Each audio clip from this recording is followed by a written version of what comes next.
What happens when the most powerful military on Earth can't even follow its own rules? The Pentagon just blew past a legal deadline. Again, by law, the Department of Defense is required to submit its annual budget proposal to Congress no later than the first Monday in February. But here we are, months later, and lawmakers are still waiting. No budget, no accountability, just excuses. And when pressed in a recent congressional hearing, top defense officials couldn't even give a clear answer on when it would arrive. Instead of a date, they offered deflections, vague promises, and passed the blame to someone else. If that's not just a bureaucratic delay, that's a warning sign, because this isn't the first time, and it won't be the last, unless something changes. The issue goes far beyond one missed deadline. Time's expired. Chair, I recognize the gentlelady from New Hampshire, Ms. Goodlander. Thank you, Mr. Chairman. Thank you to our witnesses for being here today. We have one really important thing in common. We all swore an oath to this great document, the United States Constitution. We swore that oath when we joined the military, and we swore that oath when we began the jobs that we're holding now. And I want to begin at the beginning of this document and at the beginning of your testimony, Mr. Hegseth. In the first sentence of your testimony, you said you're here today to testify about the fiscal year 2026 budget for the Department of Defense. You're required under law to submit this budget to the Congress because we've got the power of the purse, after all, by no later than the first Monday in February. Here we are in the second Thursday in June. We don't have your budget, as the chairman, the ranking member, and many of my colleagues on this committee have pointed out.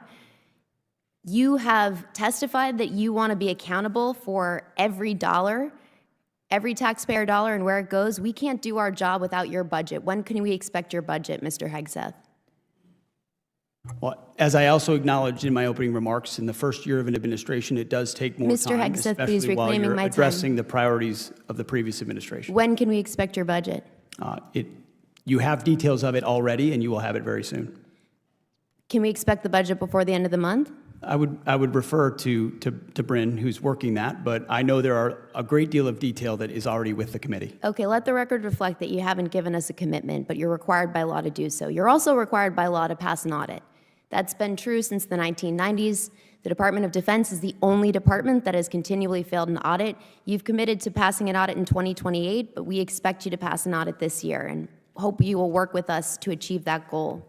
Mr. Chairman, I want to thank you for your testimony and what you've said about the threats that we face as the United States, threats from China, Russia, and Iran, and I want to ask briefly questions about each. Mr. Chairman, you've said that the Chinese Communist Party is advancing an unprecedented military modernization effort with cutting-edge technologies, including artificial intelligence. Do you agree that the United States military must have more powerful AI capabilities than China? Well, ma'am, first, thank you also for your service in the Navy. I think LLMs and AI really underpinning all of our command and control capabilities is now and will be in the future a key and essential tool for decision making. Thank you. I agree that American AI dominance is extremely important. Yes, Mr. Hegseth, should American AI dominance be up for negotiation with China and any trade talks that are underway? As the chairman said, we're very focused on AI dominance. It's central to maintaining our cutting edge, and we're doing that. Good. Well, I hope, will you commit to telling the president not to sacrifice American AI dominance in any of his negotiations with the Chinese? The president is not surrendering any of our dominance to the Chinese. Good. I'll take that as a yes, that you'll be advocating for that. Thank you very much. I hope you'll also, you've both spoken to the importance of competition in the defense industrial base. I agree with that deeply. I'd point out that 40% of small businesses have left our defense industrial base supply chain in the past decade, and trade wars that have caused unprecedented uncertainty are going to drive more small businesses out of business. And that's something I hope we can work together to try to prevent, because it's very real in my home state of New Hampshire. Mr. Hegseth, did you order a pause in offensive cyber operations against Russia? I know the story you're referring to, and it's false. We said it then, and I'll say it now. So it is your testimony that you never ordered a pause in offensive cyber operations against Russia? We did not. Okay, let the record reflect that, and we'll be following up on that. I'm going to skip Iran because there's been a lot said in this hearing that has given me grave concern.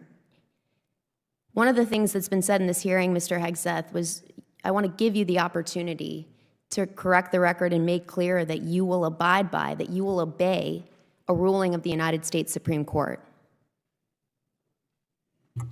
I don't believe we have any cases pending before the Supreme Court right now. I want to ask you, will you abide by a ruling, by a decision of the United States Supreme Court if it is issued and you're asked to do so?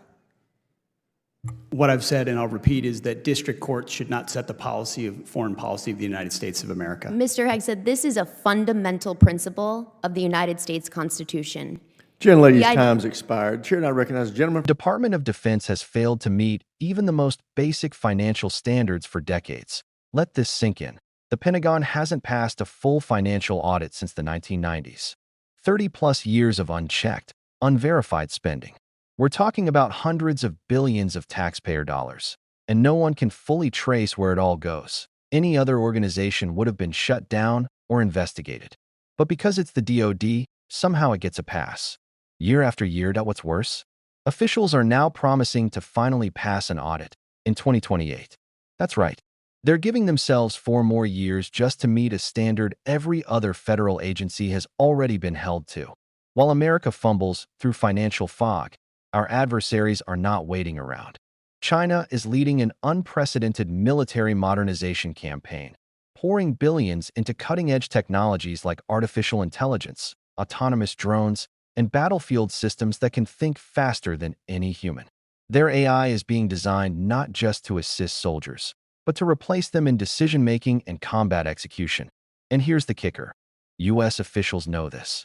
In the same hearing, they admitted that AI will be at the center of future warfare. That whoever leads an AI will likely dominate global conflict for decades to come. So why are we still playing catch-up? Because while China's building the future, America's defense leadership is still tangled in red tape, internal debates, and tech delays. AI projects move slow. Coordination is a mess. And budget constraints mean innovation is often stifled before it even begins. When asked whether American AI dominance should be on the table in future trade talks with China, officials gave a firm no.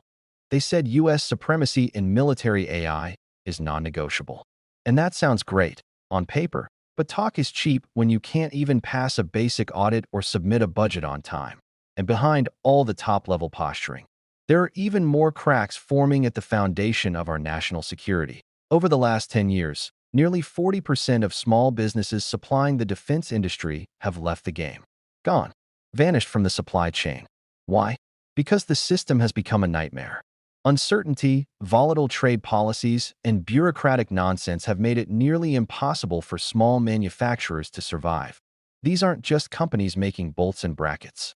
These are the niche suppliers that produce specialized parts, advanced electronics, and critical components for our weapons systems, vehicles, and infrastructure.